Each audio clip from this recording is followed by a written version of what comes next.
Uma boa noite para você. Estamos mais uma vez aqui muito felizes por recebê-lo. E obrigado também por nos acolher aí na sua casa, acolher o Além da Notícia da noite de hoje, sempre com temas muito especiais e neste ano jubilar, temáticas que fazem nos refletir sobre aquilo que é importante para a nossa transformação interior, a nossa preparação para o reino dos céus. Hoje é um desses temas importantíssimos.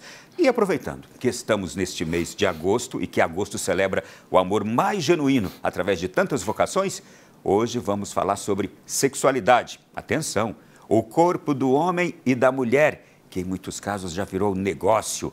Vamos falar também do amor humano, família, educação dos filhos, iluminados por um dos grandes papas da Igreja, São João Paulo II.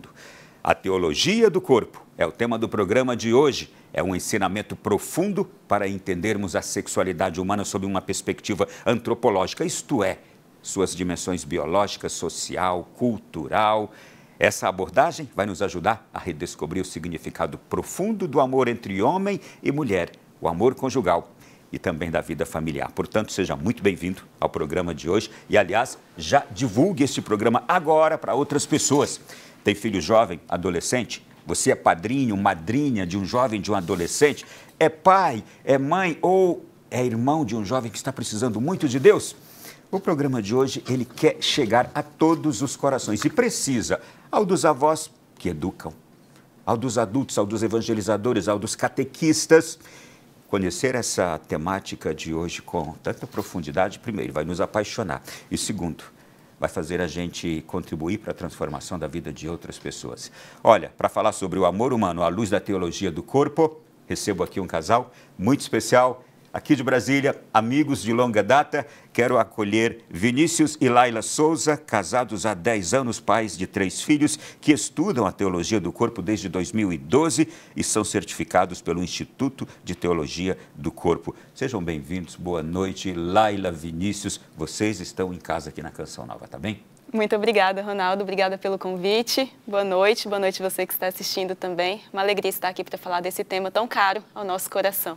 Boa noite, Ronaldo. Boa noite a todo mundo que nos assiste aí na Rede Canção Nova. Acho que a gente não tem nem mais nada para falar. O Ronaldo já resumiu tudo aí, mas nessa noite a gente quer partilhar com você um pouco sobre a beleza da teologia do corpo, que transformou a nossa vida desde o nosso namoro, nosso noivado, casamento, chegada dos filhos pela via da adoção e a missão. Então, queremos partilhar um pouco disso com vocês. É isso que a gente quer ouvir. Como fazer para viver todos os dias esse ensinamento de João Paulo II sobre nós, o nosso amor humano, o nosso amor com as outras pessoas, a nossa sexualidade humana, que é um desafio para todos nós, não é? Como viver essa beleza e grandiosidade também. Gente, o Vinícius é autor do livro Livre para Amar, a ordenação dos desejos no coração do homem. A Laila é autora do livro A Arte de Amar, um guia para a leitura do livro Amor e Responsabilidade de João Paulo II. E ambos os livros serão lançados agora no Congresso de Teologia do Corpo de 2025, que acontecerá neste final de semana aqui em Brasília. A Laila também é responsável pelo projeto Crescer, a educação da afetividade infantil à luz da teologia do corpo. Antes de tudo, eu já estou roubando um pouquinho do tempo de vocês do final de semana que está chegando, não é? Vocês estão correndo tanto. Graças a Deus, a gente é chamado por Deus, né, nessa vocação de espalhar a teologia do corpo.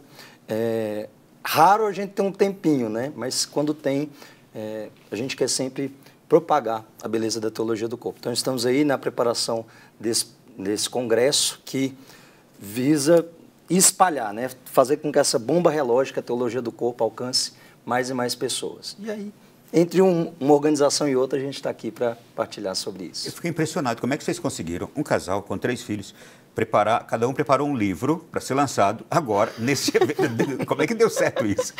Espírito Santo, a graça de Deus. Mas realmente é uma graça. Quando nós conhecemos a teologia do corpo, como você disse, é algo que mexe conosco, que nos impacta, que nos apaixona.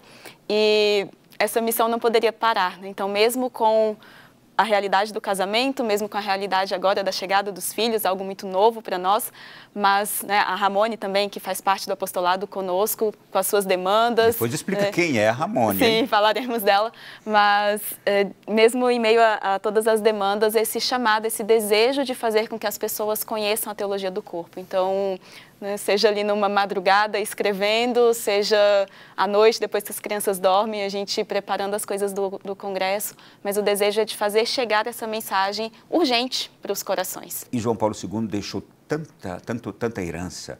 Uma das heranças dele é essa teologia do corpo, que vocês entendem que ela ainda é pouco conhecida? Com certeza. No Brasil, nós estamos aquém de outras nações que se dedicam. Por exemplo, os Estados Unidos já está muito mais à frente no estudo da teologia do corpo. Temos boas iniciativas, já temos a propagação interessante, mas ainda muito aquém do que ela merece e do que ela é capaz de fazer na nossa nação. Tendo em vista toda a influência que a nossa nação tem de uma sexualidade desregrada e de uma despersonificação do outro. Então, para nós, né, no nosso entendimento, a teologia do corpo é de fundamental importância para a nossa cultura brasileira. O Brasil tem uma beleza tão grande, tem costumes arraigados no nosso coração. O povo brasileiro tem uma fé linda, mas de onde veio esta depravação sexual tão grande que nós temos também em nosso país, não é? É possível a gente achar a raiz disto? O Brasil ele acaba sendo muito influenciado pela revolução sexual. Então, aquela de 60? A de 60 é o estouro da revolução sexual, porque ela começa muito antes. A gente pode ver frutos da revolução sexual já quando se lança as pílulas anticoncepcionais, lá em 1920, 1930. Então já tem pensadores, até 1890, já tem pensadores que têm germes da revolução sexual. E aí, com a Escola de Frankfurt, né, em 1930, começa a ter um boom de espalhar essa notícia em todos os cantos do mundo e acaba chegando no Brasil por pensadores que viram aqui, né, na nossa terra de Santa Cruz, terra de Vera Cruz, uma possibilidade de, como o nosso povo é um povo muito acolhedor e gosta muito de entender as outras culturas, também viu nisso uma abertura para adentrar um pouco nisso aí. São João Paulo II tem uma frase que nós gostamos muito, que é: nos desígnios da providência não há mera coincidência. E só um dado aqui, uma curiosidade talvez para muitos, né, para entrar nessa tua pergunta, São João Paulo II nasce mais ou menos na mesma época, né, ele nasceu em 1920, mais ou menos na mesma época em que nasce Hugh Hefner, o fundador, o criador da revista Playboy. Então, enquanto aquele homem lá deixando todo o seu legado, né, de uma sexualidade depravada, e aqui tem vários fatores, né, que inclusive no livro eu trago um pouquinho dessa história, mas do outro lado do mundo, um homem já era preparado por Deus para combater as consequências dessa revolução sexual.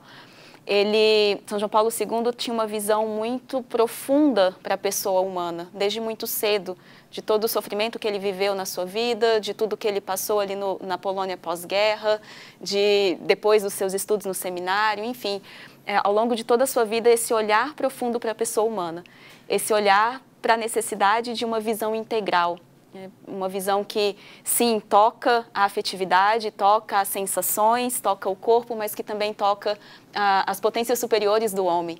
A sexualidade é algo inerente da pessoa, não é possível descartar, não é possível desprezar os desejos, não é possível não lidar com o corpo. É preciso lidar com isso de forma correta. E ele aponta, então, na teologia do corpo, essa forma correta de lidar com a sexualidade humana. E é por aí que a gente vai. Mas agora, você que está em casa nos acompanhando, a gente traz uma reportagem de introdução a tudo isso que a gente já está conversando aqui. Acompanhe aí. Ainda como cardeal, Karol Wojtyła já revelava seu profundo desejo de iluminar a mente dos cristãos sobre a riqueza e beleza da sexualidade humana. Foi com esse propósito que ele escreveu a obra Homem e Mulher, Ele os Criou, uma resposta fiel e profunda aos dramas de sua época. Já como Papa, João Paulo II se dedicou àquela que se tornaria uma de suas maiores contribuições para a Igreja e para o mundo, a teologia do corpo. uma obra-prima formada por 129 catequeses, proferidas entre 1979 e 1984, que moldaria para sempre a compreensão cristã sobre o amor humano, a sexualidade e a família. Nas audiências gerais, São João Paulo II abordou de forma extraordinária a essência do ser humano, revelando a grandeza e a dignidade inscritas por Deus no corpo e no amor entre o homem e a mulher. Um marco na história da Igreja capaz de transformar mentalidades e renovar vidas diante de temas tão decisivos para a fé e para a sociedade. Partindo das palavras de Cristo, São João Paulo II responde a questionamentos que continuam atuais. Para ele, compreender a família em seu valor autêntico diante de Deus exigiu o cultivo de uma verdadeira espiritualidade conjugal. O Papa polonês afirmava que o corpo é o lugar onde o mistério de Deus se revela, e na teologia do corpo mostrou a beleza da diferença sexual e do chamado à união, gravados pelo próprio Criador. Olha, a partir da reportagem com tantos dados que a gente trouxe, eu vou pedir agora a vocês que enfatizemos um pouco mais sobre esse contexto histórico no qual surge esse ensinamento de João Paulo II. Foram quantas catequeses que ele fez sobre esse tema lá na Praça de São Pedro? Na Praça de São Pedro foram 129. 129 semanas, né? 129 semanas, quartas-feiras. Você imagine, quase 3 anos, mais de 3 anos. 4 anos, de setembro de 79 até 1984, interrompido ali pelo atentado de 81. Tá, vamos lá, contexto histórico. Exatamente, vamos falar sobre João Paulo II, passou mais de 3 anos falando sobre esse tema, o corpo humano, a sexualidade, a beleza do corpo humano, o amor entre o homem e uma mulher, naquela época. Por quê? A gente tem que voltar ainda um pouquinho antes. Pode voltar, volta o tanto que quiser. 1950, quando ele está ainda na Polônia, ele começa ali a fazer o seu ministério cuidando de casais. Então ele tem um grupo de casais. A ideia dele, levar esses casais, esse grupo de jovens, para as montanhas para falar sobre Deus, evitando a perseguição do comunismo. Então ele pega, conhecido como Tio Lolek, né? Ele tem um apelido, Tio Wujek, para não ficar como sacerdote, né? Então, para fugir do controle comunista. Você sabe que tem fotografia, vocês viram, tem fotografia sobre isso, né? Sim, ele no caiaque, né? Ele uma com bem os jovens famosa. ali. E aí ele leva esses jovens e esses casais, parênteses, né? Todos esses que casaram, nenhum se separou. A gente brinca muito, né? Que é a origem do encontro de casais com Cristo, foi ali, né? Brincadeiras à parte, mas para ver assim que o trato que ele dava para esses jovens, para esses casais, era um trato muito pessoal, muito próximo. Então ele, percebendo já os efeitos da revolução sexual que a gente falava, ele traz alguns escritos. Ele era professor de ética, né? E profundo conhecedor da moral e do coração humano. Ele começa a trazer escritos e dava para eles no começo da manhã, falava, vocês vão ler, a gente vai ter atividades e tudo, e à noite a gente vai partilhar. Fazia isso uma vez ou outra, e aí surge, com esse contexto de todos esses escritos, surge o livro Amor e Responsabilidade, que a gente, né, os estudiosos da teologia do corpo, nós chamamos o livro da filosofia do corpo, a porta de entrada para entender por que São João Paulo II se preocupou tanto com a pessoa humana. Lá nesse livro, ele escreve, a gente pode resumir muito, com a norma personalista. O que seria a norma personalista? Todo homem deve ser amado e ninguém deve ser usado. Então, esse é o vamos colocar assim, um slogan do amor e responsabilidade. Tendo isso, aí a gente já parte para a Basílica de São Pedro. Ele está escrevendo, está ali bonitinho, escrevendo um texto, colocado o nome do livro, Homem e Mulher, Ele o Criou, e ele leva esse manuscrito quando da morte de São Paulo VI e aí a eleição de João Paulo I. E o assessor dele falou, o senhor não vai levar mais nada? Ele falou, não, a minha ida vai ser bem rápida. E foram 27 anos, né, que ele ficou lá. Na verdade, depois da morte de São João Paulo, o segundo conclave, né, daquele ano. E aí ele leva esse manuscrito com ele em 1979, então ele tem a brilhante ideia, inspirada pelo Espírito Santo, de partilhar conosco em 129 conta-gotas, né, doses homeopáticas do que hoje a gente chama de teologia do corpo. E mais uma curiosidade, a teologia do corpo foi escrita, né, diante do Santíssimo Sacramento e ele escreve na primeira das catequeses, Tota pulcra est Maria, toda bela é Maria. Então, ele começa no dia da Imaculada Conceição, né? Dia 8 de dezembro de 72, é o primeiro rabisco que ele faz da teologia do corpo. Sim, mas vamos aqui nos assentar também naqueles anos. Que anos eram aqueles? Anos pós-revolução sexual nos Estados Unidos, que o que acontece lá a gente sabe que repercute no mundo, sim, estava repercutindo no Brasil, aprovação do divórcio em tantas partes do mundo, o Brasil aqui em 78, não é? Na Itália já estava, acho que já tinha acontecido também, ou estava para acontecer. João Paulo II estava assustado com o que estava vendo naturalmente, né? Isto é, um desvirtuamento da humanidade, do ser humano. Sim. Aquele propósito com o qual o Criador nos criou estava sendo desvirtuado. Um contexto também pós-concílio Vaticano II, em que um dos temas tratados era justamente qual seria a posição da Igreja diante da liberação ou não dos contraceptivos. Então, realmente, um tema que estava aflorado, que não tinha um consenso, nem mesmo entre aqueles que deveriam opinar verdadeiramente. E ele tem um papel muito, muito importante, né? Um outro dado que poucos sabem é que São Paulo VI teve acesso ao texto do Amor e Responsabilidade quando ele escreveu o Humanae Vitae, né, antes de promulgar o Humanae Vitae. Eu ia falar isso também. Paulo VI já havia escrito também uma encíclica sobre a defesa da vida, do amor humano. Justamente. E São Paulo VI, em um dos parágrafos da encíclica, ele coloca lá no finalzinho: para entender tudo aquilo que ele dizia, era necessária uma visão integral do homem. Ponto final, minha bênção papal, encerra a encíclica. E aí São João Paulo II fala, peraí, volta aqui, vamos entender o que é essa visão integral do homem. Tá, é uma frase bonita, mas quer dizer o quê? A teologia do corpo nada mais é do que o esforço dele, né? A leste dele dessa frase, né? O esforço dele de tentar destrinchar para nós, então, o que é essa visão integral do homem. Que eu vou querer saber já também, o que é a teologia do corpo. Vocês são peritos, vocês são professores nessa temática. Quando vocês vão falar sobre a teologia do corpo, como vocês falam para os públicos diversos. Mas antes, uma última pergunta para a gente abordar esse contexto histórico. E por que esses ensinamentos foram tão necessários naquela hora em que João Paulo II começou a dá-los e são tão necessários e essenciais hoje?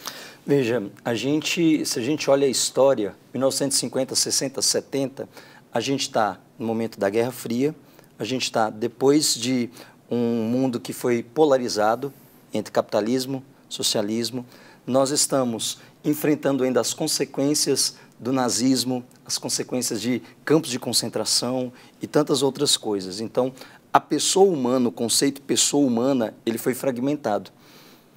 E olhando-se para a história, se a gente volta lá no começo, em nenhum momento a pessoa humana foi tão atacada, enquanto esse século que antecedeu e esse que nós estamos agora.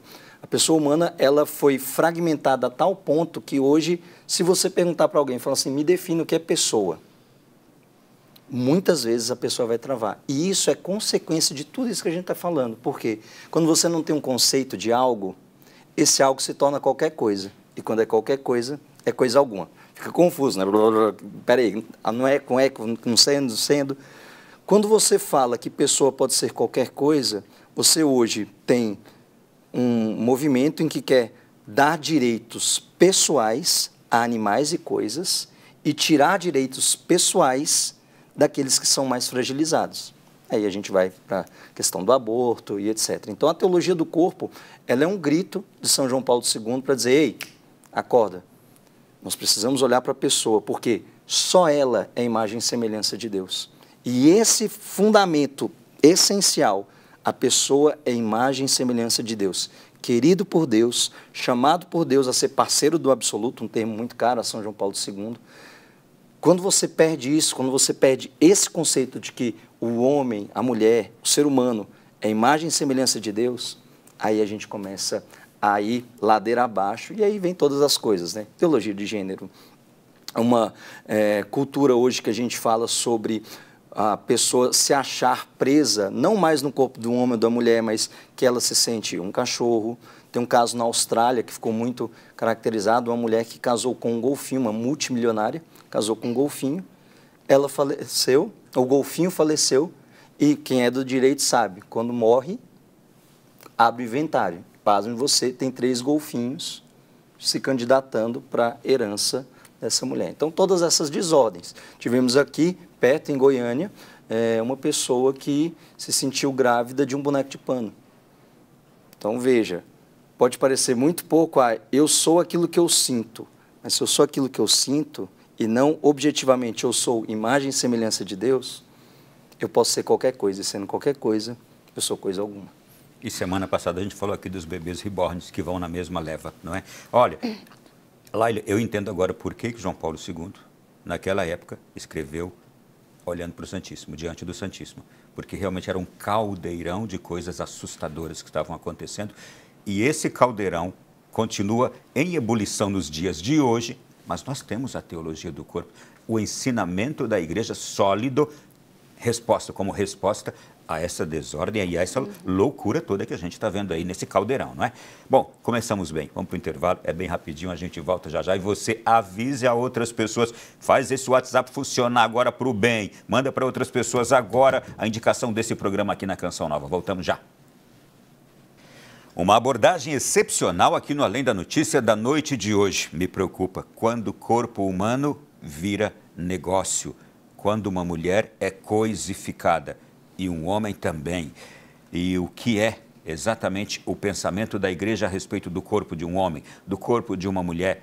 O amor humano é o que nós estamos abordando no nosso programa da noite de hoje aqui na Canção Nova. Bem, para falar sobre essa temática, a gente está aqui com 2 peritos. Vocês têm ajudado, têm ensinado em Brasília, mas já está se espalhando pelo Brasil, o ministério de vocês. Vocês têm falado sobre a teologia do corpo. O que vem a ser a teologia do corpo, um ensinamento de João Paulo II, que para os dias de hoje, eu digo, é a resposta para toda essa loucura que tem nos assolado a respeito de quem eu sou, quem eu não sou, se eu posso ser isso, se eu posso ser aquilo, se eu sou o que eu quiser. Parece que não existe mais verdade sobre nada. É tudo aquilo que cada um pensa e quer. Que loucura tudo isso. Bom, quando vocês, Vinícius e Laila, vão falar sobre a teologia do corpo, como é que vocês começam para apresentar esse tema às pessoas?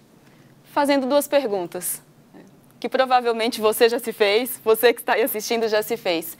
Quem sou eu e o que fazer para ser feliz? E é por isso, inclusive, só voltando um pouquinho no que a gente falava no bloco anterior, é por isso que as insídias da revolução sexual atraem tantas pessoas, porque tem rastrinhos de verdade ali. Esses articuladores da revolução sexual sabem que a pessoa humana é feita para o amor, sabem que o amor move o coração humano. Então, trazendo uma isca ali de uma semelhança ao amor autêntico, acaba conduzindo as pessoas ao erro. E a teologia do corpo vem justamente nos responder: quem sou eu? O que fazer para ser feliz? E nessa ordem. O grande problema hoje é que as pessoas querem responder a segunda pergunta, como que eu faço para ser feliz, mas se esquecem de responder a primeira. E a primeira é fundamental. E a primeira é fundamental, porque como que eu vou saber qual é o meu caminho para a felicidade? E isso está associado ao nosso fim último, né? E você falava no início do céu. Então, justamente, o que caminho que me leva para o céu, que caminho que me faz santo, que caminho que me faz feliz. Mas para saber disso, eu preciso responder quem sou eu que estou caminhando. Entendendo como o pecado me fere, eu posso entender como a redenção acontece na minha vida. E aí sim, como que eu vou viver as minhas vocações, a minha vocação particular, né? Ou como vamos viver as nossas vocações, para aí sim fazer delas o caminho da nossa felicidade. Bom, mas vamos lá então. E nessa primeira pergunta aí tem muita coisa envolvida, não é? Com certeza. Como é que a gente pode ajudar as pessoas a descobrirem quem sou eu? Eu gosto sempre de fazer com as pessoas um edifício. Isso assim, nós vamos construir um edifício. Então a gente tem que ir a base para cima. Quando a gente vai falar de pessoa, às vezes num meio católico vai chegar a santidade, tá? Mas a santidade ela tem uma estrutura toda embaixo que você precisa construir. E a primeira estrutura, as pessoas pensam, pessoa humana. Não, criatura. A primeira coisa que nós precisamos tomar posse é que somos criatura de Deus. Por quê? Isso vai trazer a ideia de subordinação e dependência. Há um Deus que me rege, há um Deus que me quis. Quando eu entendo que eu sou criatura e que existe um ser que me sustenta na criação, que faz tudo, aí eu vou entender o segundo passo, qual seja, ele me criou sendo pessoa.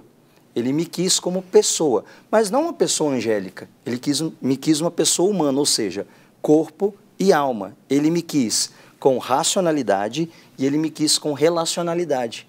Ele desejou que eu tivesse liberdade, ele desejou que eu tivesse vontade, ele desejou que eu tivesse sensibilidade e inteligência. Para quê?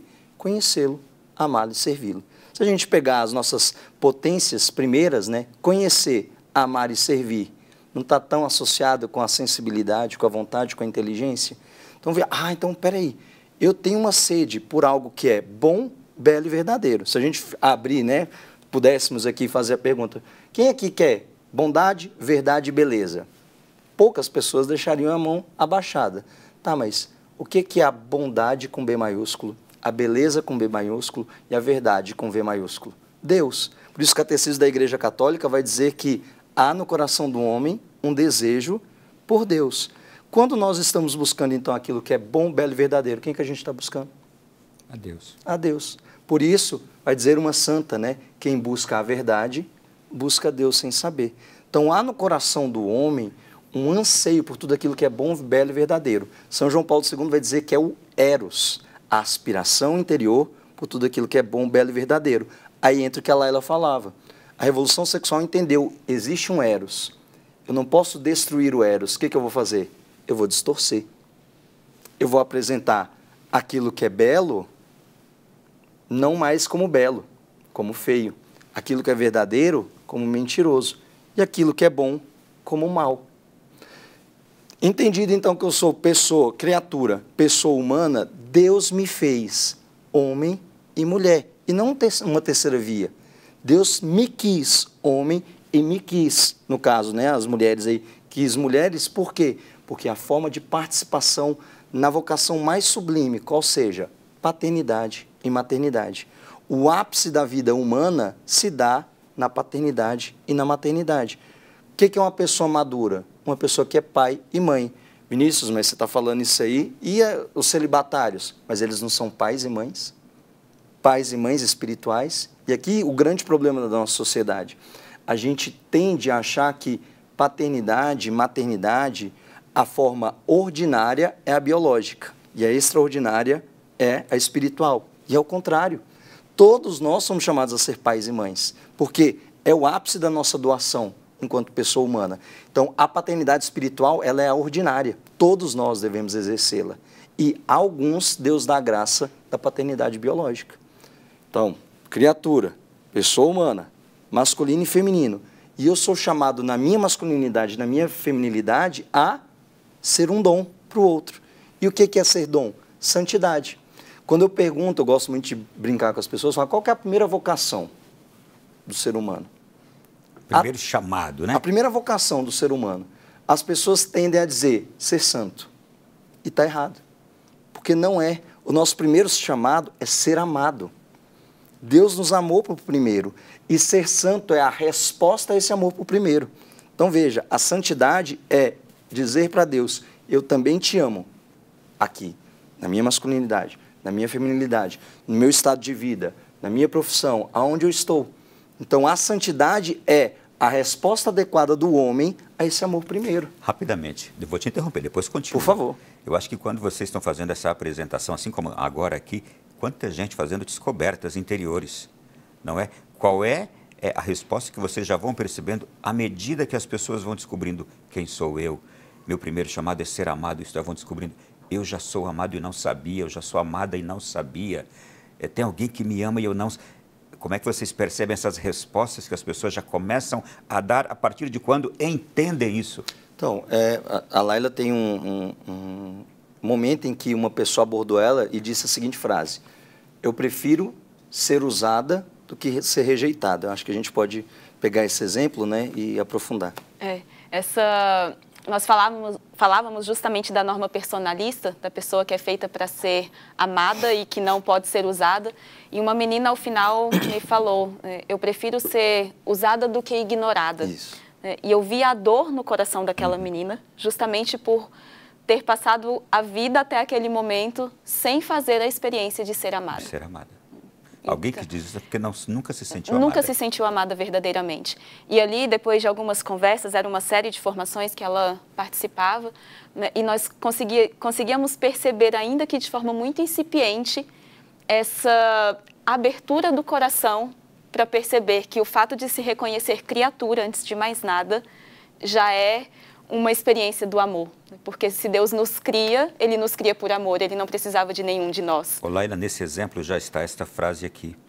O corpo virou negócio, mas não só no sentido, porque tem gente que vende o corpo como negócio ganhando dinheiro, mas também o corpo é feito de negócio para a pessoa se sentir amada. Sim, é uma cultura utilitarista. Utilitarista. São João Paulo II vai dizer no Amor e Responsabilidade que o oposto do amor não é necessariamente o ódio. É uma das formas de oposição do amor, de antítese do amor. Mas o ódio, a indiferença, mas a principal antítese do amor é o uso. Porque se amar é dar-se, o que é o oposto disso? É eu tomar para mim, é eu pegar do outro, é eu trocar isto é o meu corpo que é dado por vós, por isso é o teu corpo e eu quero para mim, eu quero para o meu prazer, eu quero para o meu uso, eu quero para fazer o que eu bem entender. Então, nós vivemos numa cultura utilitarista, seja no âmbito da sexualidade, seja no âmbito de coisas até mais discretas. Por exemplo, se te perguntarem o que você tem para fazer no sábado, porque eu tenho um convite, hoje nós tendemos a não responder de primeira. Se eu estiver com o final de semana livre, eu tendo a não responder de primeira, porque eu não quero me comprometer, eu quero ver se tem alguma coisa melhor para fazer e deixo aquela pessoa ali esperando, se não aparecer nada melhor, então, para não ficar sozinha, eu ligo para o fulano. Então, nós precisamos fazer um profundo exame de consciência, né, de como essa mentalidade utilitarista nos alcança, no ambiente de trabalho, no ambiente familiar e, sim, de forma muito particular aqui para o tema da teologia do corpo, no relacionamento homem e mulher. Então, nós percebemos ao longo desses anos, né, já se vão 12 anos, 13 anos de estudo e propagação da teologia do corpo, a frase que nós mais escutamos é: por que eu não ouvi falar disso antes? Sim. Teria me livrado de muita coisa. Não, sobretudo essa muita coisa, eu imagino que seja de uma grande dor. Justamente. Porque as pessoas hoje vivem essa dor, tentam amenizá-la, e aí amenizam das formas mais diversas. Negociando o corpo, bebendo, fumando, se drogando, buscando alguma distração extra, exatamente para amenizar essa dor. Nós temos também um povo, uma geração atualmente na nossa sociedade de gente que está assim. Eu diria, com o coração em frangalhos, em dores. E por isso que quando descobre, numa simples resposta, eu acho que em poucos minutos, numa apresentação de vocês, as pessoas já começam a encontrar a grande resposta para aquela dor, não é? Sim, e a resposta dessa menina, por exemplo, e de outros que nós já passamos, nos mostra até uma rejeição inicial, que é como, não encosta na ferida, não. Isso. Não toca aqui, não, porque vai doer demais. Então, eu já sei que você vai mexer e eu não quero. Então, às vezes, as pessoas tendem a responder inicialmente como uma rejeição, eu não quero escutar sobre isso. E até com uma certa agressividade. Sim, uma agressividade. É como aquele animalzinho que quer se defender da dor. Mas quando dá uma brechinha, Deus só precisa de uma fresta. Sim. Olha, aqui eu creio que está, eu imagino que está o grande cerne da teologia do corpo, as pessoas entenderem quem são, o ser humano entender quem sou eu, é isso? Isso. A gente vai... na teologia do corpo, quando a pessoa ela entende quem ela é, naturalmente, eu vou para uma segunda pergunta, peraí, eu preciso me dar para alguém. E aí, eu sou pensado por Deus, tenho a pecado original que me atrapalha, mas acredito num Deus que me redimiu, quero viver isso, quero encontrar com Ele, mas como é que eu faço isso? E aí vai para as duas vocações, o celibato e o matrimônio. Por isso que para mim, na minha visão, na visão do Imago Dei, nós podemos dizer categoricamente que assim, a teologia do corpo é o manual de instruções que faltava para falar sobre a pessoa humana. Porque hoje a gente tem manual para tudo. Um manual para televisão, manual para isso, manual para aquilo. Mas para a pessoa, para ser pessoa. Né? Parece que o homem bateu... O Christopher West, um dos grandes nomes da teologia do corpo... E que vem para esse congresso agora no final de semana. Ele diz, né? Parece que o homem bateu a cabeça... Com a queda do pecado. Com a queda do pecado e esqueceu quem ele era. Então, se a gente olha para a nossa cultura, me parece que o homem está ali, o homem histórico, o homem que está pós-pecado original, e ele está olhando para um lado, para o outro, e fala, e agora? Eu vou para onde? E São João Paulo II está com a mãozinha dele, né, polonesa, bonitinha, falando assim, ó, vem para cá, junto com toda a igreja, junto com toda a tradição. Fruto do quê? Infelizmente, do utilitarismo, né? O que é o utilitarismo, para que os telespectadores entendam? É uma filosofia que tem o seguinte princípio: eu busco o máximo de prazer e o mínimo de dor. Então, eu vou ter tudo na minha vida com esse parâmetro. Espera aí, o que me dá mais prazer e o mínimo de dor. Tem um dos idealizadores desse pensamento, chama Jeremy Bentham. Ele criou, pasme você, a loucura, ele criou um cálculo felicífico. O que é o cálculo felicífico? Ele vai lá numa fórmula matemática e ele coloca, peraí, isso aqui me dá prazer, me dá dor? Deixa eu calcular para ver. Se chegar a um coeficiente tal, eu digo, isso é ótimo, eu vou fazer. Não, isso aqui dá muita dor, pouco prazer, eu não vou fazer. Ou seja, as pessoas estão fazendo seus atos baseado nesse cálculo felicífico, mesmo sem saber isso, porque vem pela influência. Mas veja, se você pergunta para a pessoa, tá, o que é felicidade? A pessoa não tem um conceito também. Se a gente pegar, né, o mínimo de conceito filosófico, felicidade, algo feliz, é algo que realiza a sua natureza, a sua essência. Sua finalidade. Esse copo, ele está feliz? Está meio feliz, que ele já está um pouquinho vazio. Se eu beber toda a água, ele já não vai ser um copo feliz. Só que a gente associa felicidade com o quê? Está gostoso, está legal, está ótimo. Veja, largamos a essência, a natureza, aquilo que nós somos criados. Por isso a Laila falava, se você entende quem você é, tá, qual é a sua essência, qual é a sua natureza? Amar e ser amado. Aonde você vai se realizar? Dando-se. Por isso, lá no documento Gaudium et Spes, número 24, parágrafo 3º, uma frasezinha bem curtinha. O homem, única criatura querida por Deus por si mesma, só se realiza no sincero dom de si. Ou seja, eu resumo tudo isso que a gente colocou nessa frasezinha. Sabendo que eu sou criatura, que Deus me quis por mim mesmo, eu só vou me realizar quando? Quando eu for um dom para o outro. Vamos lá. Vocês, a gente vai continuar nessa toada. Vocês falaram agora há pouco do Imago Dei. O que é o Imago Dei? Imago Dei é o nosso centro de estudos, né, o nosso apostolado, é a maneira como nós temos hoje de oferecer esses estudos e formações acerca da teologia do corpo. Nos dedicamos como Imago Dei desde 2021, com essa estrutura de centro de estudos. E como é que está estruturado o centro de estudos de vocês? Isso eu queria saber também, não é? O que vocês oferecem, como vocês são encontrados. Aliás, vai aparecer agora aqui na parte baixa da televisão o contato de vocês já agora nesse começo de programa também. Nós temos nosso Instagram, @imagodei, TDC. Nós recentemente adquirimos uma sala. Eu sorri por isso, porque se fosse há poucos meses atrás, era no quintal lá de casa, no quintal da sala da casa da Ramona. Mas aí nós adquirimos, a gente estava até brincando, né, mandando mensagem uns para os outros. Depois que a gente vinha aqui no estúdio da Canção Nova, a gente chamava lá de estúdio. Eu falei, não posso mais usar a mesma palavra para definir o que a gente tem, né? Mas a nossa humilde sala lá, né, que chamamos de estúdio, vamos ter que achar um nome melhor, né? A vocação adâmica para achar um nome melhor, mas lá nessa sala nós gravamos cursos, né? Então nós estamos agora nesse chamado de Deus de gravar cursos. Estamos fazendo um híbrido, a sala é muito pequena, então cabe 10, 12 pessoas. Fizemos recentemente 2 cursos, né? Um chamado Missão Casamento, que é falar sobre matrimônio. Até o slogan era engraçado, né? Fala assim, existe um inimigo e não é o seu cônjuge, porque as pessoas, né, casam e parecem, meu esposo é meu maior inimigo, e não é, né? Ele é seu maior aliado, e a gente trabalha a parte específica da teologia do corpo que fala sobre matrimônio. E um outro curso que eu dei recentemente foi o Estovir, né? O dom da masculinidade, onde eu falei sobre as 4 características do homem, né? Esse é um dos mais essenciais do nosso tempo, hein? Estamos também nesse momento de entendimento do que Deus chama, né? Deus tem nos mostrado, confiado muito a nós, né? Temos aí um congresso de teologia do corpo, é a 5ª vez que fazemos esse congresso, a 4ª vez que trazemos o Christopher West ao Brasil. Somos os representantes em língua portuguesa do Theology of the Body Institute da Filadélfia. Então, algo assim, eu e a Laila fomos o primeiro casal do mundo a fazer toda a formação juntos e, né, em língua portuguesa, por consequência, né? E Deus tem confiado muito a nós. E a gente está ainda nessa...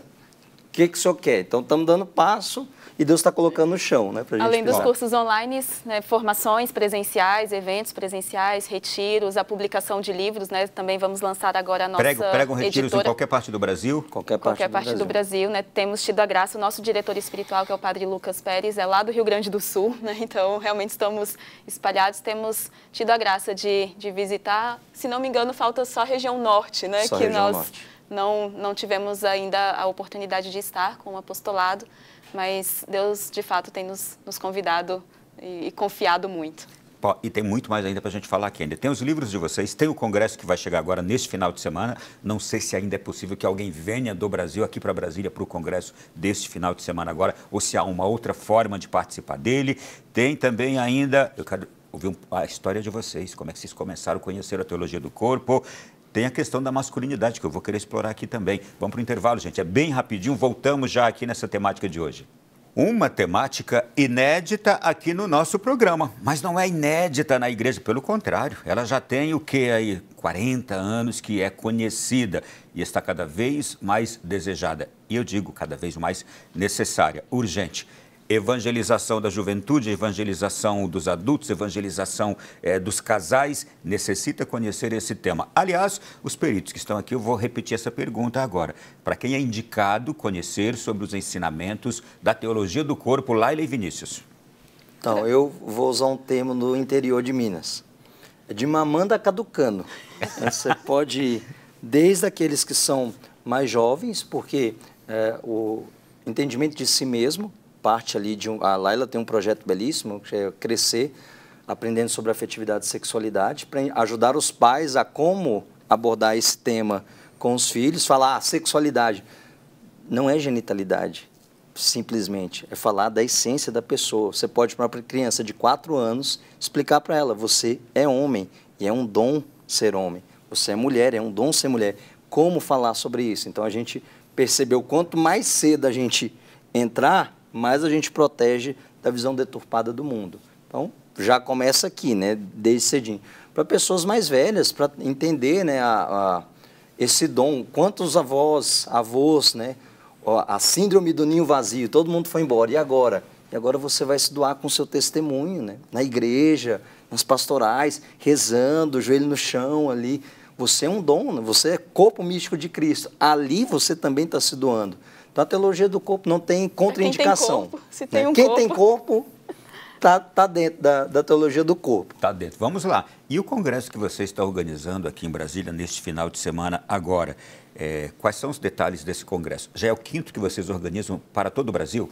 É a 5ª edição presencial, né? Aliás, a 4ª edição presencial, a 5ª no total, né, desse congresso, trazendo o Christopher West, o Theology of the Body Institute, né, um dos grandes nomes, como falamos, da teologia do corpo no mundo. Temos a graça de contar, ao longo dessas edições, com pessoas de todos os estados de vida, né, então, solteiros que ainda estão em discernimento, celibatários, sacerdotes, né, seminaristas que sempre estão conosco. Você sabe que eu fico imaginando como seria importante a presença de sacerdotes nesse congresso para conhecer melhor ainda essa temática. Sim. Não é? Se o sacerdote, se cada sacerdote do Brasil entendesse essa temática, certamente suas paróquias se transformariam e as famílias que pertencem a elas se transformariam. Certamente dissiparia essa onda de confusão que a gente tem hoje na mente das pessoas, essa crise de identidade que a gente tem, e diminuiria a aflição dos pais na criação dos filhos. Sem dúvidas, né? E graças a Deus nós temos tido sempre em todas as edições, né, a presença de sacerdotes, inclusive que vêm de outros estados, né, para estar conosco. Transforma até o sacerdócio daquele sacerdote, sem não dúvidas, sem dúvidas, né? Nós temos o testemunho, né, de um sacerdote que ele estava prestes a abandonar. Na última edição. Na última edição, o sacerdote estava prestes a abandonar a sua vocação sacerdotal. E aí, ao final, ele veio partilhar conosco, falando, olha, eu dei a última chance para Deus nesse congresso, para Ele falar ao meu coração, para dar sentido à minha vocação. E o congresso foi falando sobre a Virgem Maria e a teologia do corpo, né? Uma das partes do congresso.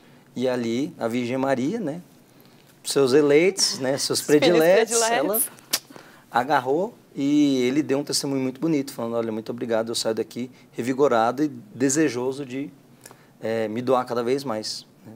Ser o esposo à estatura de Cristo. Falei, já valeu, né? Se serve para sacerdote, serve também para bispo, né? Até mesmo algum bispo desanimado, cansado, tentando encontrar caminhos pastorais para a sua diocese. Sim. Participar de um congresso como esse, creio, é transformador.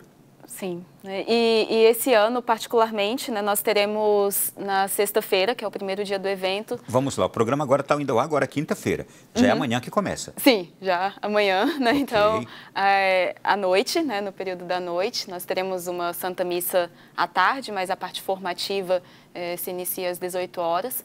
E o tema desse ano, da sexta-feira, é justamente a teologia do corpo e a Santíssima Eucaristia, num desejo que Deus inspirou o coração do Christopher, lá nos Estados Unidos. Os bispos norte-americanos fizeram um pedido para que os apostolados se movimentassem no sentido de renovar no povo o vigor e o amor eucarístico. E esse evento que ele fará aqui na sexta-feira, um evento inédito, então se quem foi nas edições anteriores aqui em Brasília é totalmente diferente, um conteúdo completamente novo, no desejo de, a partir da passagem da Samaritana, falar da teologia do corpo e da Santíssima Eucaristia, porque é isso, né? Esse é o meu corpo dado por vós, volto nessa frase que eu mencionei um pouco antes. Então, falaremos desse tema. E no sábado, também de forma inédita, e sábado, manhã e tarde, falaremos sobre o livro Amor e Responsabilidade, uma obra-prima de São João Paulo II, pouco conhecida, menos conhecida do que a teologia do corpo, menos conhecida do que deveria ser, mas que, como diz um dos grandes estudiosos dessa obra,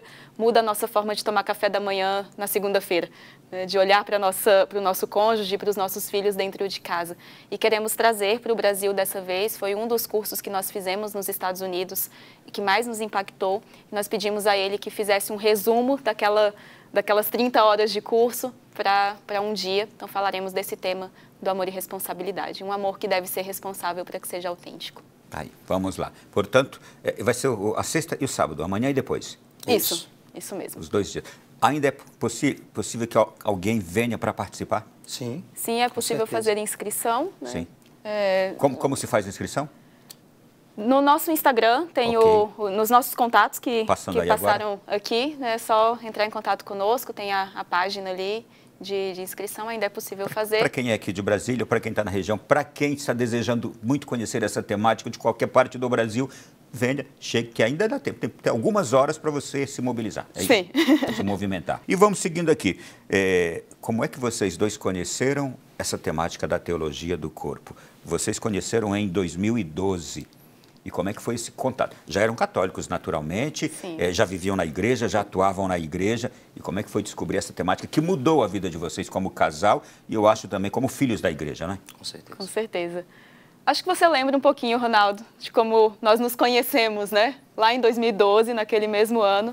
Foi no mesmo ano que eu conheci a Canção Nova, inclusive. Eu estava vivendo afetivamente talvez o momento mais difícil da minha vida. Eu estava passando um momento muito complicado de um término de um relacionamento. E foi quando conheci a Canção Nova, foi quando conheci, na época, a Comunidade de Gratidão, onde eu conheci a teologia do corpo. E certo dia, ali naquele momento muito difícil da minha vida, eu fui a uma livraria católica, falei, vou ler alguma coisa, eu preciso voltar para a igreja, né?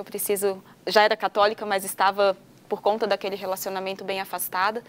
E quando eu fui me confessar, depois daquela situação, o padre virou para mim e disse, a Eucaristia vai ser a sua força. Então, se aprofunda, né? É hora de profundidade. Eu falei, tá, vou para a livraria, vou procurar um livro, vou ler. Comecei a participar da missa diariamente naquela época, naquele mesmo dia, né? Uma semana depois, quando ele atendeu minha confissão. E eu me deparei com o livro Amor e Responsabilidade. A capa ali, São João Paulo II, falei, o Papa da minha infância, sempre tive uma afeição por ele. Peguei o livro, abri, primeira página, o significado da palavra gozar. Eu lembro que eu fechei o livro, olhei para o lado, tinha 2 irmãzinhas assim, religiosas. Eu falei, meu Deus do céu, que coisa esquisita. Tá certo esse livro. Fechei ali, meio sem graça. Deixei, fiquei rodando a livraria e aquilo me incomodando. Falei, eu vou voltar naquele livro. Comecei a folhear, né, o Amor e Responsabilidade.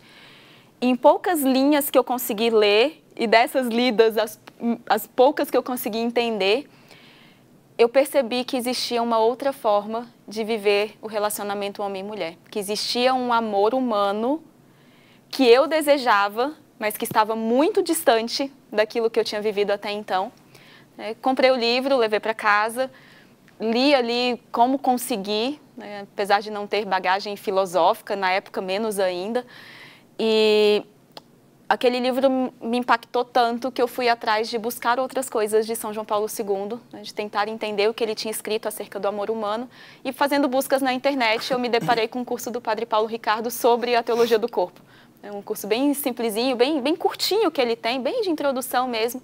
E ali eu comecei a me aprofundar, e logo depois, dentro da comunidade à época, uma amiga, nossa comadre, inclusive hoje, ela havia ganhado as catequeses de São João Paulo II, de um sacerdote, propôs um curso ali interno, e foi quando eu comecei a me aprofundar mesmo nos estudos, e de lá para cá, acho que eu nem consigo contar como que as coisas se deram. O que vocês diriam aos sacerdotes, que graças a Deus são muitos que nos acompanham aqui, religiosos em geral, mas pais de família, sobre a teologia do corpo? Como fazê-la chegar às pessoas?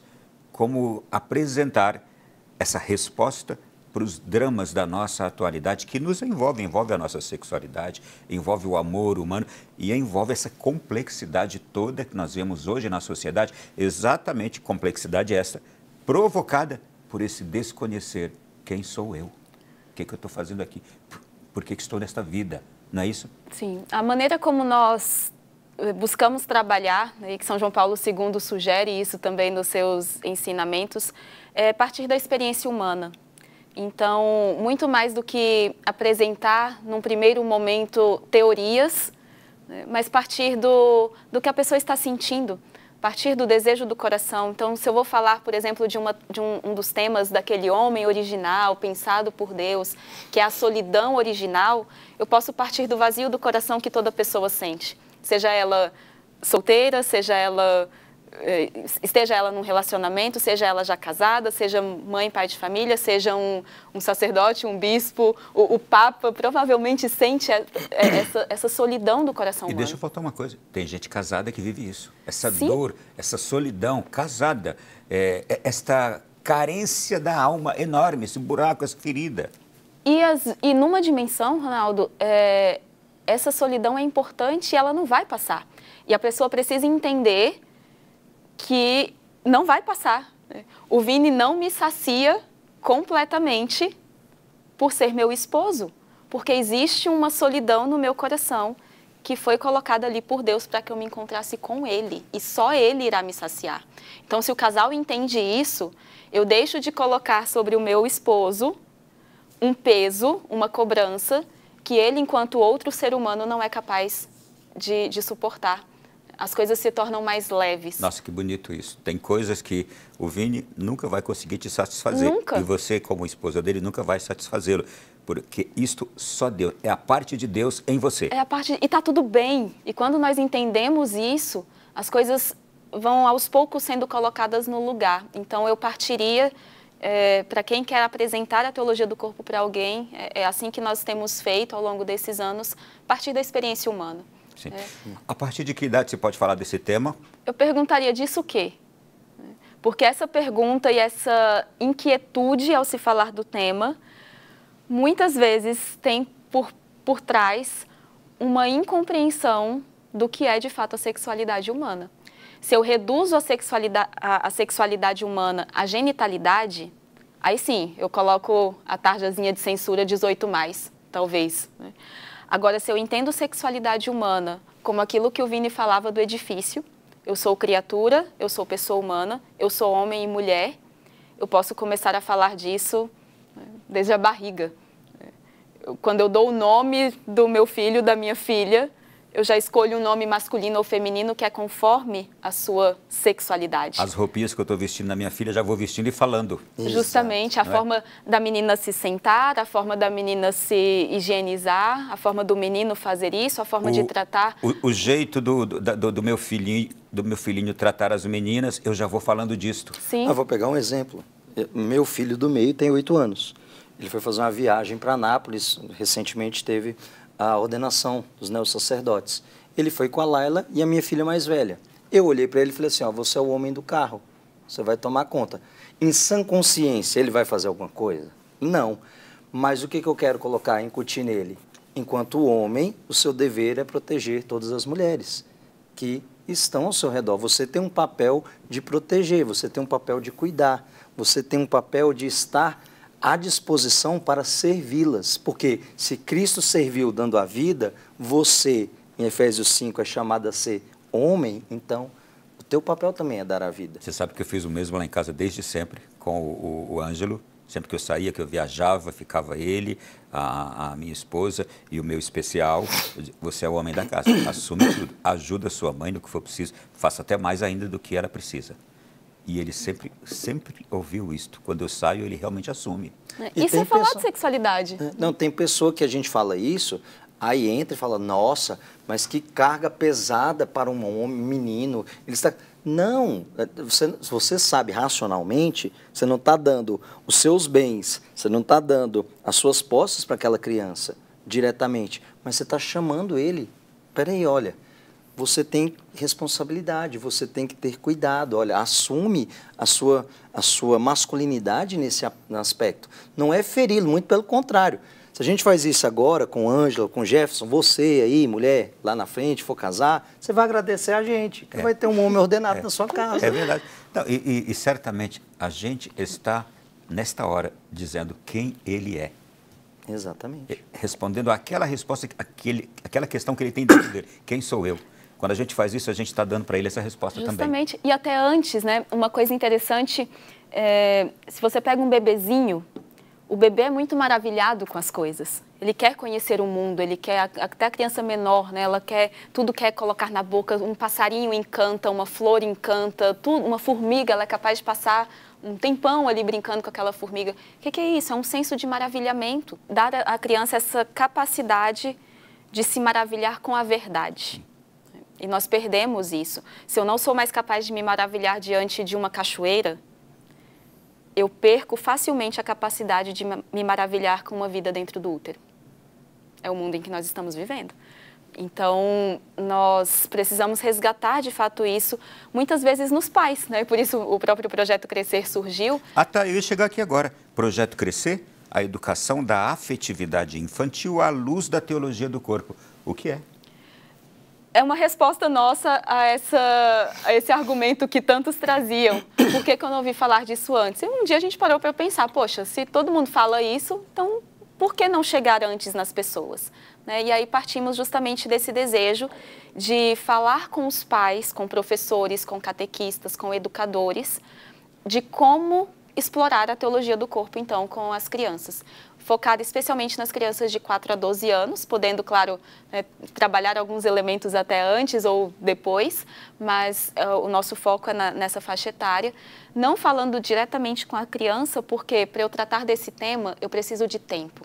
Então, não adianta, com a criança não adianta eu chegar lá e dar para ela uma formação de 1 hora e ir embora. Eu não sei quem é a criança, eu não sei como ela é educada dentro de casa, eu não sei o que os pais ensinam, eu não sei o que ela vai fazer depois, mas eu consigo falar com os pais, dar para eles elementos, dar para eles princípios, para que eles, com discernimento e estudo, busquem aplicar em casa, com seus filhos ou os catequistas, professores, para falar da teologia do corpo com os pequenos. E até um respeito também, porque a primazia dessa educação é dos pais.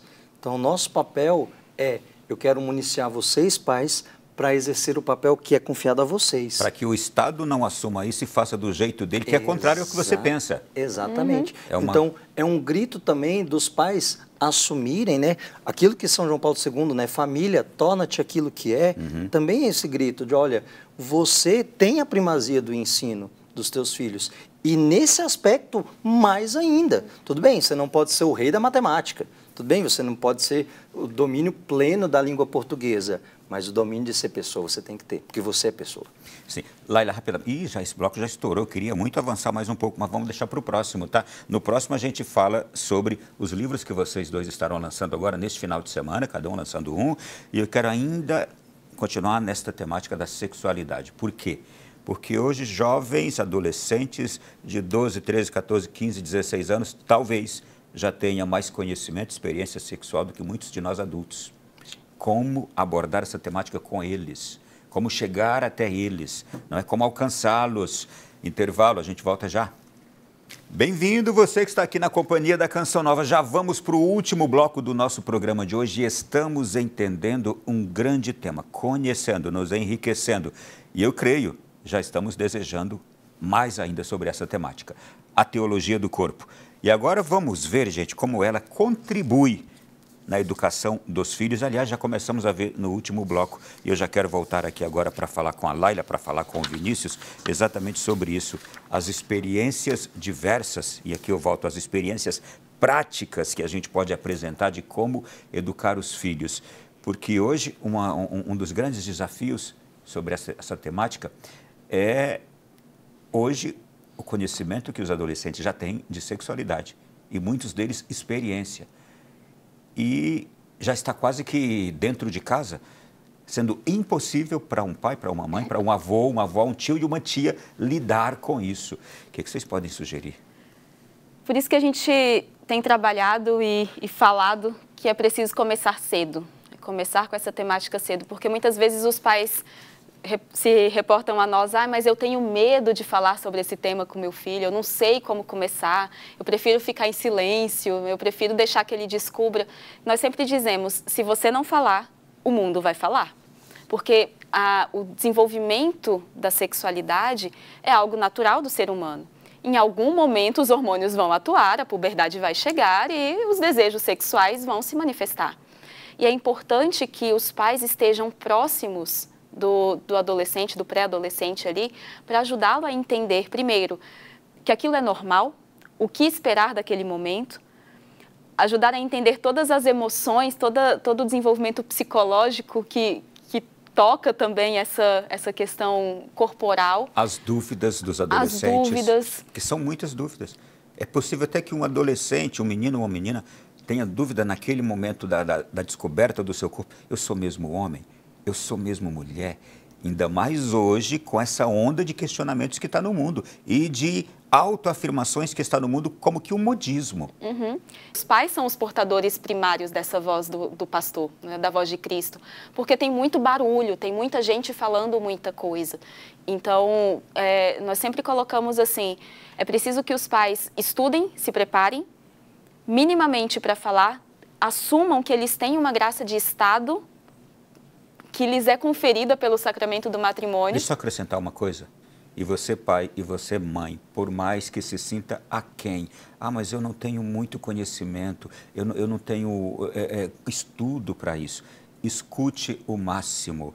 Hoje o YouTube está tão acessível, as TVs católicas, um programa como este pode ser revisto por você 10 vezes. Se você se sente intelectualmente frágil para conversar com seu filho e sua filha, porque eu não tive estudo, eu não tive formação, se você escutar esse programa de hoje 10 vezes, certamente você estará instruindo seu coração para ter uma conversa inspirada com seu filho, né? Uhum. Então é isso, né, dos pais se prepararem, na medida do possível, para fincar a bandeira primeiro. E deixa eu voltar aqui, deixa eu interromper de novo. Os cursos que vocês estão oferecendo. Pega aí agora, entra agora aí no canal deles, na conta deles no Instagram, os cursos sobre essa temática que o Imagodei tem, que a Laila, que o Vinícius tem. Entra lá, devora esses cursos. Se precisar assistir 10, 15 vezes, assista. Pronto. É isso. Assim, eu acrescentaria também ter um diálogo. Hoje, eu atendo muitos jovens. Os jovens sentem muita ausência dos pais na vida. Então, assim, filhos que são órfãos de pais vivos. Os pais não participam da vida, só querem cobrar alguma coisa. Você não está fazendo isso, tudo. O Ronaldo colocou, né? Eu não sei falar. Tá, então senta, sinceramente fala, filho, eu não sei te ajudar, mas juntos nós vamos procurar alguém que saiba. Escuta, né? Escuta. O jovem hoje quer ser escutado, né? Porque tem muita coisa ali dentro, né? A gente falava, no bloco anterior, falava do como ver a teologia do corpo. Um bom teólogo do corpo é um bom ouvinte, porque existe um grito. Existe um grito em cada coração. Aprenda a ler qual é o grito do coração do teu filho. E, em última análise, vai ser isso aqui: amar e ser amado. Só que, o que ele está procurando? Ele está procurando, de uma forma distorcida, o que Deus quer dar para ele. um belíssimo Santo Agostinho para nos ajudar, né? Inquieto estava o coração, enquanto não repousava em ti. O livro Confissões, de Santo Agostinho, é um livro maravilhoso para você apresentar a um jovem que tem tantos questionamentos, porque Santo Agostinho teve esses questionamentos, especialmente no âmbito da sexualidade. E ali ele foi tocado. Vinícius, mas é muito difícil. Olha, não menospreze a capacidade dos nossos jovens. Os nossos jovens, eles têm uma capacidade tremenda. Menino, hoje, 2 anos, já nasce mexendo o dedinho, fazendo tudo. Então, assim, se ele é capaz disso, por que não é capaz de coisas elevadas também? Né? O jovem, ele é trabalhado no desafio. Desafie, tenha coragem de desafiar o jovem, de dizer, olha, por que você não experimenta algo melhor? Você é tão melhor do que isso. Dizer, né, você não é café com leite, né? Porque, o que o mundo diz quando apresenta uma sexualidade? O jovem, você não dá conta mesmo de conter os seus desejos, então você é café com leite. Eu não sei você, Ronaldo. Quando eu era menino, alguém ia me escolher no time e falava assim, não, bota ele aí que ele é café com leite. Uma ova que eu sou café com leite. Eu vou dar a minha vida, posso não jogar nada, mas vou dar a minha vida por aqui. Trabalhar isso também nos nossos jovens. Olha, quando você vive a sexualidade sem a ótica de Deus, o mundo está dizendo que você é café com leite, que você não dá conta. São João Maria Vianney era café com leite, não é? Mas, olha aí, que belo café com leite mas que se virou. tornou o melhor dentre todos. Rapidamente, vocês estão vendo aí agora essa problemática que gerou uma denúncia de um explorador sexual de adolescentes. A adultização foi o termo agora, é o termo novo, adultização. No fundo, é erotização, sexualização de menores. Uma palavra sobre isso tudo que vocês estão vendo acontecer aí. Isso é falta de se falar de uma visão adequada da sexualidade. Quando eu não dou a referência, eu abro as portas para que esse tipo de abordagem, esse tipo de caricatura seja apresentada como a única forma de viver a sexualidade. Então é algo realmente muito triste, muito acessível hoje para as crianças, né, para as crianças e jovens. É como eu dizia, se os pais não falarem, alguém vai falar. E é mais um exemplo, né, de tudo isso. Tratamos as crianças hoje, muitas vezes, como mini-adultos nesse âmbito da sexualidade. Eu dizia também... E pais que fazem isso, né? Eu dizia isso, que antigamente, para um jovem, uma criança, um jovem ter acesso à pornografia, ele precisava arrumar um jeito ali de se deparar com uma revista, de pegar com um amigo, com um irmão de não sei quem.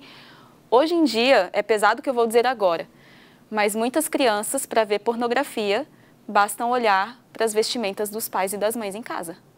Basta olhar para a forma como os pais, as mães, os tios, as pessoas mais próximas se portam num churrasco de domingo. Então deixa eu falar outra coisa mais grave. E muitas mães, sobretudo as mães, vestindo seus filhos pornograficamente. Seus filhos e filhas, especialmente as mulheres. Quantas mães vestindo as filhas como verdadeiras objetos de pornografia, não é? Lamentavelmente. É uma atenção tão necessária quanto a essa temática. A gente fala da adultização das crianças, mas ninguém está falando da bestialização do ser humano. E da infantilização dos adultos. O problema está aqui, a bestialização do ser humano, porque quando o ser humano age de forma bestial, ele vai querer adultizar, né, as crianças, infantilizar os adultos, ou seja, ele vai querer deturpar a criação de Deus. O problema que nós temos que enfrentar é, se existe a adultização das crianças, é porque existem pessoas que consomem isso. Ou seja, eles estão vivendo uma condição bestial. Se eu não trabalhar isso, o problema vai para um outro lugar, mas eu não cheguei no problema. Não estou dizendo que isso não é um problema sério, mas isso aqui é a consequência de um problema maior. Qual seja, eu desvinculo a sexualidade da pessoa humana e do plano de Deus, acontecem as bestializações. O ser humano é o único ser capaz de viver abaixo da sua natureza ou acima da sua natureza. Abaixo da sua natureza, uma dimensão bestial, acima da sua natureza, são os santos. Laila, o que você está apresentando neste livro, mudando de assunto completamente aqui, o que você está apresentando no livro que você vai lançar neste final de semana, A Arte de Amar, um guia para a leitura do livro Amor e Responsabilidade? Bom, uma tentativa ousada de de ajudar as pessoas a terem contato com essa obra. Como eu disse, foi o livro que me ajudou a sair daquela situação em que eu me encontrava afetivamente lá em 2012, né, e que me abriu as portas e iluminou a minha inteligência e o meu coração, principalmente, para poder adentrar nesses estudos da teologia do corpo. Mas o Amor e Responsabilidade é um livro difícil, né? É um livro filosófico. São João Paulo II parte do pressuposto ali. Ele escreveu, basicamente, quando ele era professor de ética na Universidade de Lublin. Então, para os seus alunos, ali, a base do livro são as aulas dele de ética sexual. Então, tem uma bagagem, uma carga filosófica muito densa, né? E nem todo mundo tem tanta facilidade no primeiro momento. Infelizmente, nossa educação não é orientada para isso, né? A minha filosofia da escola foi... não dá nem para chamar de filosofia. Então, acredito que seja a realidade de muitos. A minha tentativa foi de trazer para uma linguagem mais clara, mais fácil, partindo da experiência nossa do dia a dia, e tratar os temas do amor e responsabilidade. Então, um livro que vai te ajudar a ler o Amor e Responsabilidade original. Tá, por isso que você colocou A Arte de Amar, um guia para a leitura. Isso. Você está chamando a atenção para uma obra fantástica, dizendo, eu quero te ajudar a ler essa obra. Exatamente. É isso? Ok. Vini, você está lançando o livro também neste final de semana, Livre para Amar, a ordenação dos desejos no coração humano. Nós vamos para a segunda edição desse livro, né? Já vamos para a segunda edição dele. E meu grito aí é fazer com que as pessoas entendam o grito delas. Então, há um grito no coração que deseja ser saciado. Todos nós somos seres de desejo. Então, nós podemos lidar com os nossos desejos de 3 formas. E a passagem do filho pródigo nos ensina isso. Então, nós temos o filho mais velho, que é aquele que reprimiu seus desejos. Nós temos o filho mais novo, que é aquele que viveu desordenadamente seus desejos. E nós temos o pai misericordioso, que é aquele que ordenou seus desejos. E aí eu faço uma analogia com esses 3 personagens e as 3 dietas possíveis para saciar os nossos desejos. A dieta de inanição, que é, eu não posso pensar em nada, não vou comer nada. Isso tem uma consequência, chama morte. A outra, eu vou comer tudo que for possível, de qualquer jeito, que é eu me baseio aí no Christopher West, né, no Encher Esses Corações, que é a dieta do fast food, né? Eu vou comer, mas eu vou comer uma batatinha, eu vou comer um nugget. Daqui a pouco eu estou com fome de novo, porque ele não tem nutriente necessário. E o Pai Misericordioso, que é aquele que nos apresenta o banquete. E o banquete, por excelência, é a Eucaristia. Então, a análise desses 3 personagens, eu entro um pouco mais para dizer sobre o permissivismo, o puritanismo e o cristianismo. Eu não vou deixar de perguntar sobre o curso que você dá a respeito de masculinidade, porque há uma crise na sociedade, está todo mundo vendo. E me assusta essa crise, quando eu olho para homens efeminados. O homem perdendo aquele jeito másculo, o homem perdendo aquela presença que gera segurança, o homem deixando de ter aquela virilidade com a qual, ou da qual o mundo tem necessidade. Como é que você aborda essa temática? Então, nesse curso, eu fiz eu entrei um pouco no coração do homem. São 6 aulas, onde eu falo o sonho de Deus para a masculinidade, então eu falo da virilidade. E o ponto principal da virilidade é a fortaleza, a virtude da fortaleza, que infelizmente tem faltado aí nas conversas entre homens. Os homens estão esquecendo de crescer na virtude da fortaleza. Depois eu falo de 4 características que os homens devem ter, né? Todos os homens passam por ser filho, amigo, esposo e pai. Então, em cada uma delas eu vou trabalhar as virtudes e o que Deus espera do filho, do amigo, do esposo e do pai. Todas essas 4 dimensões falam muito do nosso coração. A necessidade de amizade, a necessidade de sacrificar-se, a necessidade do cuidado, todas estão amparadas aí. E a 6ª, um convite, né, para que o homem torne-se aquilo que ele foi chamado a ser. Tudo isso baseando também na obra do Senhor dos Anéis, né, do Tolkien. Então eu pego 4 personagens, né, que são ali o Frodo, o Gandalf, o Aragorn e o Sam, e trabalho esses 4, quais são, o que eles falam dos outros 4, né, amigo, esposo, filho, pai, filho, amigo, esposo e pai, qual personagem está associado, não vou falar, senão eu vou dar spoiler, então você tem que ir lá ver o curso. E eu mostro como existem também personagens que rivalizam neles, querendo eliminar a figura do filho, do amigo, do esposo e do pai. Eu já estava querendo fazer o curso. Quando você falou de Tolkien e dos personagens, eu falei, agora é que eu tenho que fazer mesmo. Mas olha, fantástico. Em síntese aqui, se nesta onda que nós temos hoje de crise identitária, confusão identitária na sociedade, o homem não sabe se é homem, a mulher não sabe se é mulher, e os dois estão... Ou na nossa sociedade nós temos hoje esse pensamento tão aberto, tão liberal, de que não existe mais uma verdade. Se nós nos debruçarmos um pouquinho que seja sobre a teologia do corpo, eu creio que em quase 100% essas confusões, essas crises deixam de existir.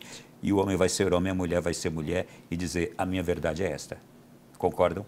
Com certeza. Eu vejo que se as pessoas se debruçassem em conhecer um pouco mais sobre si, e entender que não são os nossos afetos que nos definem, mas algo muito maior ou alguém muito maior, a gente estaria muito mais seguro.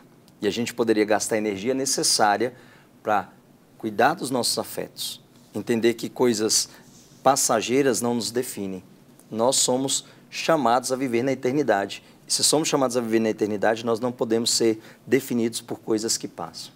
Para concluir agora já o nosso programa, uma palavra final sobre esse trabalho que vocês têm feito e também é uma palavra a padres, a bispos, a pais que estão em casa agora e que podem se aplicar em conhecer mais essa temática, porque ela será, eu digo, salvífica.